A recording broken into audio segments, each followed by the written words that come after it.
आखिर लॉकडाउन का मकसद खुलकर सामने आ ही गया।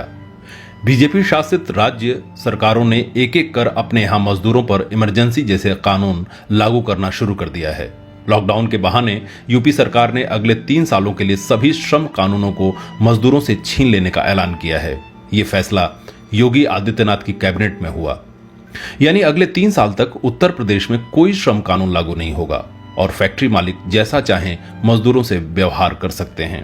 इसका मतलब यह हुआ कि मजदूरों की हालत राज्य में गुलामों जैसी हो जाएगी। उधर मध्य प्रदेश कानून बना रहा है कि नए उद्योगों और मौजूदा 40 मजदूरों तक वाले उद्योगों पर फैक्ट्री कानून लागू नहीं होगा। मालिक उनसे अपनी सुविधानुसार जैसे चाहें काम करा सकते हैं। श्रम विभाग और अदालतें इसमें कोई दखल नहीं देंगी। इन उद्योगों में सुरक्षा और स्वास्थ्य के कोई मानक लागू नहीं होंगे। किसी के बीमार होने पर श्रम विभाग को सूचना तक नहीं देना होगा। इन पर मजदूरी, काम के घंटे, सुरक्षा, शौचालय, मूत्रालय, सफाई वगैरह कोई कानून नहीं लागू होंगे। ये दोनों राज्य बीजेपी के शासन वाले हैं, लेकिन उद्योगपतियों के हक में मजदूरों को गुलाम बनाने वालों में कांग्रेस शासित राज्य राजस्थान सबसे आगे रहा है। राजस्थान की कांग्रेस सरकार ने न केवल उद्योगों को कोरोना के समय में ही खोल दिया, बल्कि फैक्ट्री मालिकों को मजदूरों से 8 घंटे की बजाय 12 घंटे काम लेने का नया गैर कानूनी आदेश जारी कर दिया। 15 अप्रैल को जारी आदेश में राजस्थान सरकार की ओर से कहा गया है कि ये नियम अगले 3 महीने तक लागू रहेगा। लेकिन ये बात साफ है कि ये सिर्फ उद्योग जगत को इशारा भर है। जब 12 घंटे काम सामान्य बात हो जाएगी तो आदेश वापस लेने के बावजूद उद्योगपति इसे जारी रखना चाहेंगे। पूंजीपतियों की इस सेवा के लिए मुख्यमंत्रियों की बैठक में नरेंद्र मोदी ने खास तौर पर कांग्रेसी मुख्यमंत्री अशोक गहलोत की भूरी भूरी प्रशंसा की और इसे बाकी राज्यों के लिए मॉडल बताया।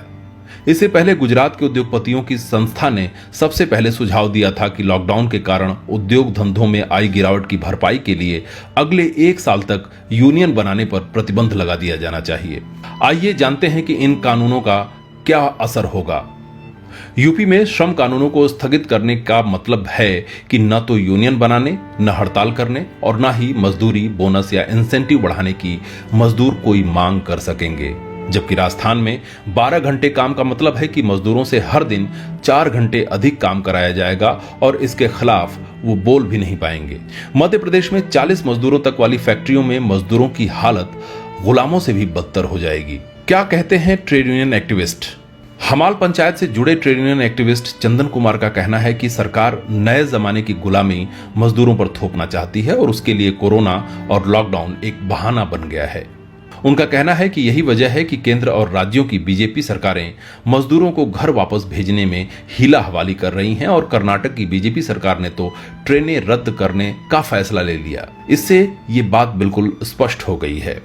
सरकार चाहती है कि प्रवासी मजदूरों को उनके घरों से दूर रखकर उनसे कोरोना के समय में काम कराया जाए और ऐसा कानून बनाया जाए कि वो चूं तक न बोलें। उल्लेखनीय है कि बिल्डर लॉबी की अपील पर कर्नाटक की येदियुरप्पा सरकार ने प्रवासी मजदूरों को ले जाने वाली ट्रेनें रद्द कर दी थीं, जिसके खिलाफ ट्रेड यूनियनें कर्नाटक हाईकोर्ट पहुंची और वहां से आदेश आने के बाद ट्रेनें फिर से चलानी पड़ी। विपक्षी दलों ने कर्नाटक की सरकार के इस फैसले को आधुनिक जमाने की गुलामी करार दिया है।